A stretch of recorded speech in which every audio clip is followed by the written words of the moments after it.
여러분, 동대문 100기, 동대문이 100기를 들었다. 이게 무슨 뜻일까요? 뭐 동대문이야, 아시아 패션의 1번지, 아니 세계 패션의 1번지라고 이야기할 정도로 동대문은 패션이 완전히 난리가 아닌 곳이죠. 그런데 코로나19가 덮치면서 이 패션 성지라고 이야기하는 동대문이 완전히 무너졌잖아요. 그래서 줄폐업이 일어났습니다. 줄폐업이 일어났을 때 이게 패션 성지가 무너지고 있다. 이런 이야기가 계속해서 나왔던 겁니다.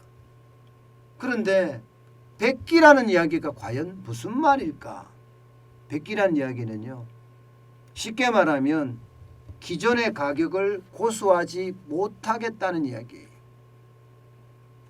상황이 굉장히 어렵지만 원재료 가격이 많이 올라가기 때문에 나도 가격을 올려야 된다는 뜻입니다.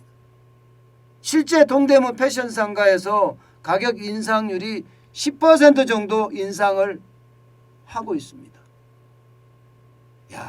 이거를 보면 여러분 어떻게 생각하면 참 이해가 안 되는 부분이에요. 그죠?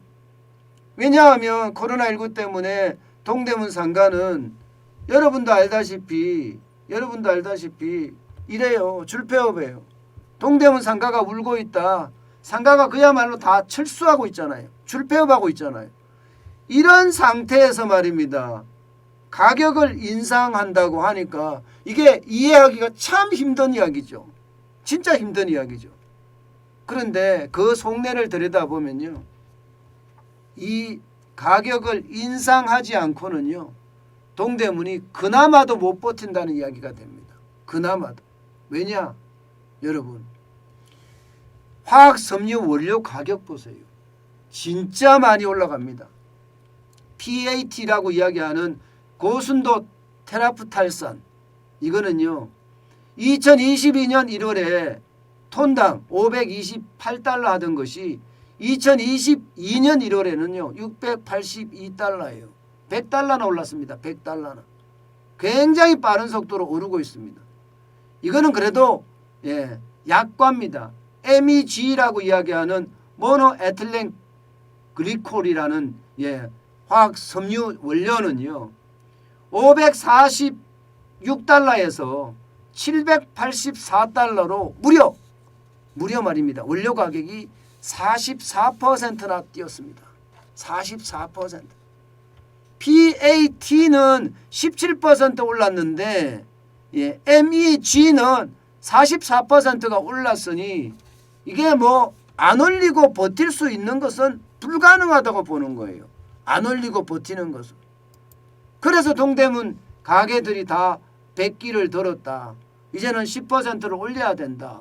이런 얘기가 되는 겁니다. 그만큼 원자재의 어떤 상승이 엄청나다는 겁니다. 동대문에서 가격을 올리는 건 7년 만이라고 하네요. 7년 만에. 7년 만에 이 정도 2015년에 올린 이후로 이번에 처음 올린다고 이야기하니 참 이렇게 되면 여러분 소비자는 어떻게 될까요? 동대문은 여러분도 알다시피 도매물가입니다. 도매물가예요. 동대문 가격이 우리 가격이 아니에요. 우리가 사는 가격은요 동대문 물가보다가 더 많이 주고 사야 됩니다. 그러면 소매물가로 가야 되잖아요. 소매물가는요 굉장히 많이 오를 거로 예상합니다. 20에서 30% 오르지 않겠느냐 이렇게 지금 예상을 합니다. 도매물가가 10% 오르면 소매물가는 20에서 30% 오르는 게 어쩌면 정상이라는 거죠. 정상이라는 거. 실제 SPA라고 이야기하나요? SPA. 저가 브랜드 의류들 말입니다. 여기도 마찬가지로 많이 올릴 수밖에 없다고 이야기해요. 당장 탑10 같은 브랜드 같은 경우도요. 올해 아무리 생각해도 원사 가격도 많이 올랐고 인건비도 많이 올라서 20% 정도는 올려야 되는 것 아니냐 이렇게 이야기합니다. 그러면 8,000원짜리 티 하나가 10,000원 된다는 얘기예요. 10,000원 된다는 얘기예요. 8,000원짜리 티 하나가. 그만큼 빨리 올라간다는 이야기잖아요. 유니클로도 마찬가지입니다. 유니클로도 지금 가격 인상 이야기하고 있습니다. 이미 재료비가 너무 많이 올랐다 이렇게 이야기했고요. 여기에다가 물류비 장난 아니다. 여기에다 엔화 가치까지 지금 하락하고 있으니까 이것은 안 올려서는 안 된다고 이야기할 정도입니다. 문제는 여러분 이렇게 됐을 때 사람들이 옷을 더 살까요? 이제 여기에 문제가 있는 거죠. 아마 사람들이 옷을 더 사고 싶어도 못 살 가능성 있습니다.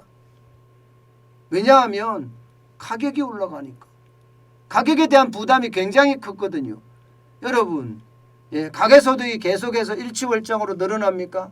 아니잖아요. 가계소득이 계속 떨어지고 있다고요. 실질소득은. 가계소득이 떨어진다는 것은요. 이게 뭐 결국 말입니다. 소비를 덜 한다는 이야기가 돼요. 소비를 덜 하게 되면 결국 말입니다. 죽어나는 것은 옷가게입니다. 옷가게. 그러니 동대문에서는 소비가 만약에 떨어지면 떨어지는 만큼 망할 수밖에 없다는 이야기가 되니까 이렇게 줄폐업이 나타날 수밖에 없어요.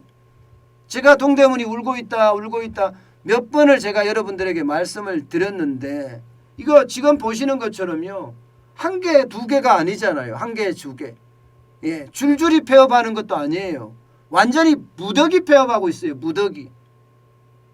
오죽했으면 동대문에서 무더기 폐업이라는 이야기가 나오겠습니까? 거기는 아시아 최고의 패션 성지라고 이야기하는 곳인데 이렇게까지 무너지는 걸 보면 진짜 안타깝죠. 게다가 뭐 외국인들이 지금 들어올 수 있는 상황도 아니잖아요. 외국인들이 들어오지가 못해요. 외국인들이 못 들어온다는 것은요. 동대문은 앞으로도 한참 동안 더 울어야 된다는 결론이 생기거든요. 여기에 가격까지 인상을 하게 되면 거기에 대한 충격이 오히려 더 크지 않을까 저는 그런 생각도 해봅니다. 참 안타까운 현실에 이래저래 안타까운 거예요. 가격 인상이라는 게 여러분도 알다시피 굉장히 어려운 일이거든요. 안 그래도 지금 소비가 떨어지는데 가격까지 인상한다. 여러분 이것은 어디서 많이 들어본 것 같죠? 맞아요. 스태그플레이션. 스태그플레이션의 현장입니다. 이게. 스태그플레이션이 지금 일어나고 있다는 이야기입니다. 저는 그 언제부터 단기적으로는 스태그플레이션이 굉장히 성할 거다 그렇게 말씀을 드렸는데 아마 그렇게 될 가능성이 굉장히 큽니다. 장기적이야 디플레이션 저성장의 저물가 그러나 지금은 저성장의 고물가로 가는 것 어쩔 수 없는 상황일 거예요. 그래서 여러분에게도 꼭 말씀드리고 싶은 게 그거예요. 저성장 고물가 시대는요. 그만큼 살기가 어려워집니다. 고달파집니다. 때문에 이 저성장 고물가 여기에 대한 대비책 인플레이션에 대한 대비책이죠. 반드시 필요하지 않을까 다시 한번 오늘 생각을 해봅니다.